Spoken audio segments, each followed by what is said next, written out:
ஆந்திர மாநிலத்திலிருந்து ஒரு வாழத்தார் ஏற்றிக்கொண்டு ஒரு லாரி திருவண்ணாமலைக்கு வருகின்றது. அந்த லாரியிலே 2 பெண்மணி இருக்கின்றார்கள். அந்த டிரைவருடைய அக்கா மகள்.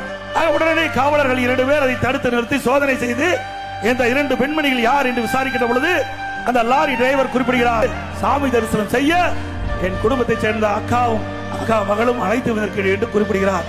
நம்ப தயாரில்லை என்று அந்த 2 காவலர்களும் விடாப்புடியாக அந்த 2 பெண்மணிகளையும் கீழே இறக்கி அவள் கொண்டு வந்த 2 வாகனத்திலே அழைத்து செல்கிறார்.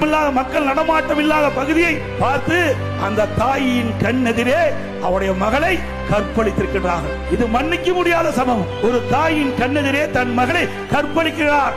யார்? மக்களை பாதுகாக்கக்கூடிய காவலரே இப்படிப்பட்ட ஒரு கொடூரமான செயலில் ஈடுபட்டிருக்கின்றார் என்று சொன்னார். அரசாங்கம் எப்படி நடந்து கொண்டிருக்கிறது என்பதை நாம் எண்ணி பார்க்க வேண்டும். ஒரு திறமையற்ற முதலமைச்சர் அரசாங்கம் தொடர வேண்டுமா?